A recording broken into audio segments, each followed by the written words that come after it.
Radhe Krishna. Happy மாகிலி. மாகிலி டே 21, திருப்பாவை பாசனம் 21, தோற்றமாய் நிலச்சுடரே.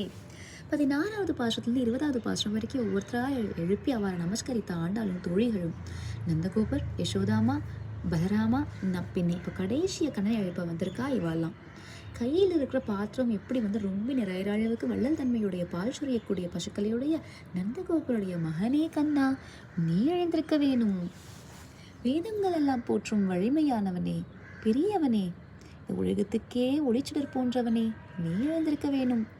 உன்னை எதிர்த்தவாலாம் வேறு வழி இல்லாமல் கடைசியாக நீயே கதி அப்படின்னு சொல்லி எப்படி உன்னை போற்றி புகழ்ந்த காத்திருக்கின்றார்களோ அதே மாதிரி நானும் என் தோழிகளும் உன்னை பல்லாண்டு பாடுறதுக்காக வந்திருக்கோம்.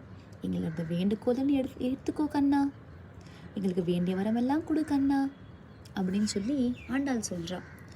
சரணாகதி பண்ணினோன்னா பகவான் நம்மளை எப்பயுமே கைவிட மாட்டா அப்படின்றத அவள் இந்த பாசத்தில் சொல்கிறா.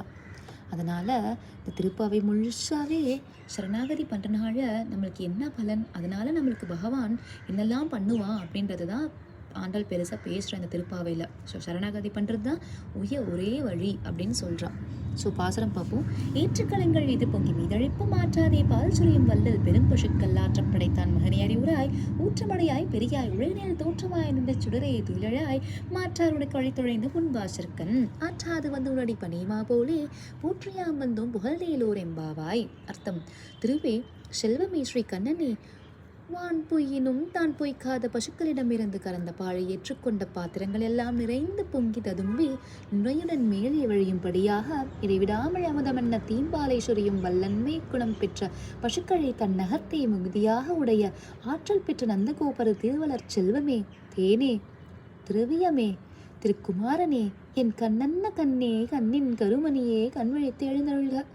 அடியார்களை யார் தன்மேல் நேசம் கொண்டவர்களோ அவர்களை காப்பாற்றுவதில் அவர்கள் துன்பம் போக்குவதில் கண்ணும் கருத்துமாய் கவினொரு சிரத்தை உடையவனே, தர்மத்தை நிலைநிறுத்தும் வேதங்களின் முழுமுதற் பொருளாய் திகழ்பவனே, அந்த வேதங்களாலும் உபனிஷத்துக்களாலும் அறிய முடியாத அரிய பெரிய கருணை பெற்றவனே, தென்றல் தவள் ஆளி சொல்லி உலகத்தில் அவதாரம் புரிந்து நின்றமர்ந்த பேரொழியாய் பிரகாசிக்கும் பெருஞ்சுடர் கண்மலர்ந்து இருந்தருள்வாய்.